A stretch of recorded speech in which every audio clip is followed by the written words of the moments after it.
Président, ministre, collègues, 406 jours. Dans 406 jours, les Jeux Olympiques passés, les touristes rentrés, le rideau tombé, débutera l'enfer de la privatisation des transports. Enfer pour les salariés de la RATP, abandonnés à la jungle du marché, avec pour tout bagage un sac à dos social troué. Tout y passera, leurs droits sociaux seront un à un remis en cause, leur rémunération sera attaquée, leur emploi sera menacé. L'objectif de l'ouverture à la concurrence est clair, revendiqué par Valérie Pécresse, faire des économies. Dans un secteur où 80% du coût d'exploitation vient de la rémunération des personnels, elles se feront, ces économies, sur le dos des salariés de la RATP. Enfer pour les salariés, enfer pour les usagers. Il manque aujourd'hui au moins des centaines de conducteurs de bus. La privatisation fait perdre toute attractivité au métier, les démissions se multiplient. Conséquence, des passages supprimés, des temps d'attente allongés et la tension qui monte, la violence qui éclate parfois sous l'effet de la colère et du désarroi. Pourquoi payer bientôt un pass Navigo 100 € pour un service qui se dégrade? En grande couronne, dont je suis l'élu, l'ouverture à la concurrence engagée en 2021 est déjà un désastre qui pourrit le quotidien. Vous le savez, alors vous avez décidé de reculer pour mieux sauter. Votre proposition de loi diffère de quelques mois le calendrier initial, par peur d'un puissant mouvement de grève pendant les Jeux Olympiques, mais aussi parce que vous n'êtes pas prêts. Ni les conditions matérielles, le manque de machinistes est évident, ni les conditions économiques, l'ouverture à la concurrence coûtera la bagatelle de 5 milliards d'euros d'argent public, ni les conditions sociales, elle est rejetée par la quasi-totalité des organisations syndicales, ne sont réunies pour éviter le chaos qui se prépare. Vous n'êtes pas prêts, alors pourquoi insister?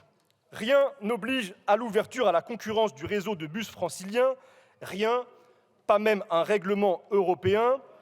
Pourquoi privatiser n'est sans doute pas la bonne question à poser. Comme souvent en Macronie, il faut plutôt se demander pour qui privatiser. Et là, tout c'est clair. Voici encore les actionnaires. Pour eux, l'avenir s'annonce radieux. En Angleterre, la privatisation des transports s'est accompagnée d'une hausse de 117% des tarifs. Chaque fois que les temps d'attente de votre bus s'allongeront, les profits de Transdev et Keolis augmenteront, les dividendes s'envoleront. Il faut vous reconnaître cette constance. Depuis 6 ans, vous servez les riches, à n'importe quel prix. Vous êtes la représentation politique du vote le plus bourgeois de l'histoire de France. Pour eux, vous êtes prêts à tout, à pourrir la vie des gens et des agents, à attaquer l'État lui-même. Car en démantelant la RATP, c'est l'État que vous dépouillez. La RATP est un fleuron. Depuis 75 ans, son développement accompagne celui de la région capitale. La RATP est une entreprise stratégique, une puissance planificatrice. Avec nous, elle serait devenue un instrument au service de la bifurcation écologique. Avec vous, elle se transforme en une entreprise privée comme les autres, privilégiant le court terme au projet de long cours, le niveau du dividende à celui du service rendu aux usagers. Quel gâchis! En légiférant sur les transports franciliens, nous pouvions voir grand. Vous avez choisi de faire petit. Au MEDEF mécontent, vous bricolez la loi pour lui offrir un siège au conseil d'administration d'IDFM. À Valérie Pécresse, vous évitez une humiliation en plein JO. À Jean Castex, vous bricolez des rustines qui colmateront mal la cale du navire amiral des transports franciliens qui prend l'eau de toutes parts.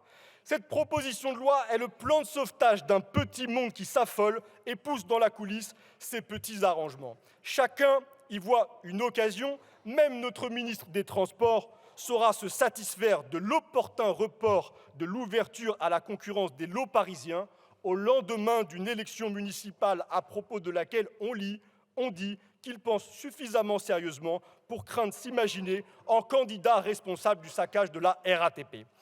Tout cela n'est pas sérieux. Nous parlons de l'avenir de 12 millions de franciliens, du quotidien de ceux qui n'ont que les transports en commun pour aller travailler, de la capacité d'adaptation de l'Île-de-France aux conséquences de la crise climatique.